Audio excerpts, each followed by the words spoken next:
Maybe you could just start with the conditions, the facts, why we need to go to half Earth. Well, we're not doing very well with the armamentarium that we employ in trying to save species, for example, from extinction, or to keep safe all of the reserves around the world of various rank of importance as we see them.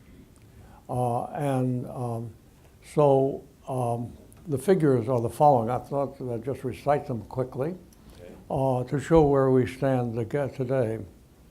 We don't know very much about biodiversity. At the present time, we've just gone beyond 2 million species line in the number of species that have been discovered and described and have specimens in museums. 2 million.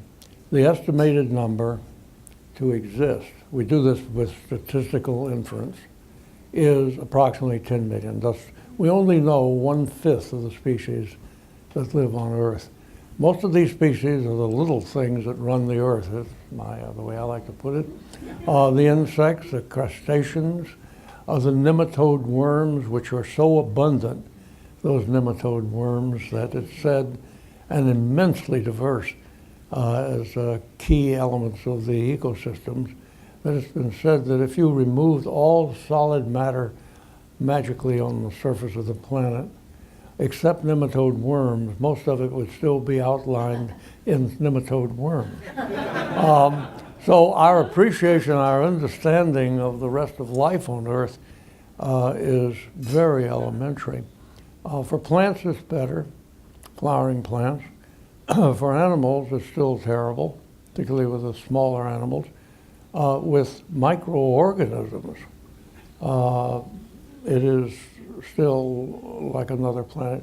In fact, you can describe it as we live on a little known planet. We're trying to work and deal with fragmentary data, but we do have enough to know that we are not progressing very well in saving what is there, the known and the unknown. Of the 1/5 of the species of 63,000 known species of the vertebrates, that's fish, amphibians, reptiles, birds, and mammals, 63,000, the IUCN Red Data monitoring puts 1/5 of those in some degree of endangerment. That's from vulnerable to critically endangered. And all of the efforts that we have made up till now has resulted in 1/5 of that 1/5, of 1/5 endangered, 1/5, 20%, have had their slide toward extinction slowed or stopped. We've only achieved, with all of our effort up to this time, of having that much.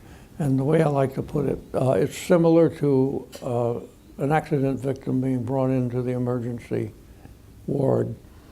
A surgeon has succeeded in stopping the hemorrhage to 1/5. We can congratulate him on his skill, but the patient will be gone by morning. That's the problem.